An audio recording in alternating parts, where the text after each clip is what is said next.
I am a Hugelkultur newbie here, and I'm super excited because I'm about to get my Hugelkultur garden put in.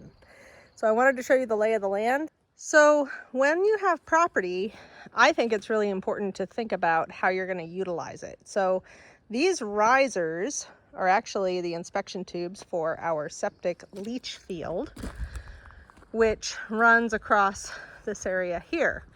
Now I have my little impatience garden, meaning I'm the impatient one, put in right here, downstream from the leach field. But further downstream is where the garden itself is actually going to be placed.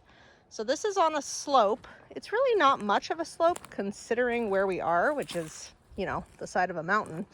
But it depends which way your slope is running and also which way east and west and all that are, what direction you're going to orient your hugelkultur.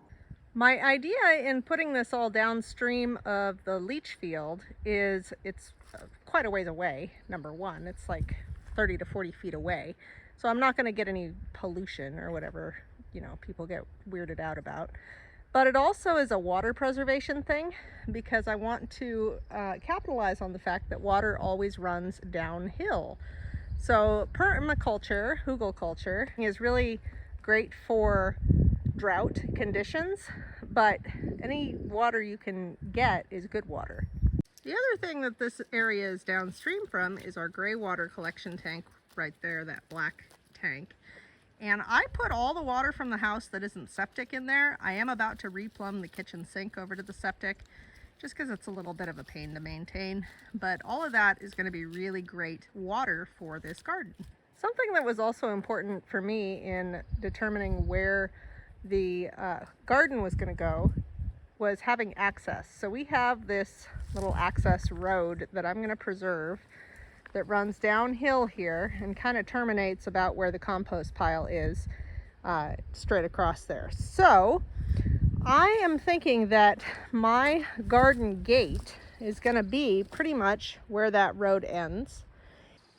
And then it's going to run across here and then down that finger of land, back across, and then back up. That is going to allow me to take advantage of the relative flatness of this particular patch of ground. My beds are going to run kind of at an angle, kind of like this.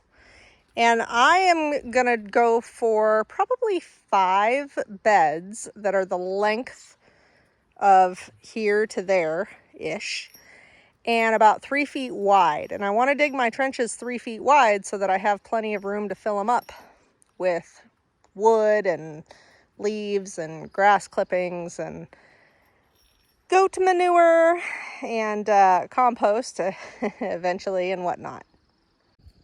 This is looking back uphill from about where the garden's going to end, and you can tell, again, it's on a gentle slope. The thing that's going to kind of throw a wrench in my works, I think, potentially, is this drainage here. So it'll be interesting to see how I'm going to do that. I do want to run the beds, as I mentioned, crossways this way for a couple of reasons. Number one, it'll make the path between the beds pretty level.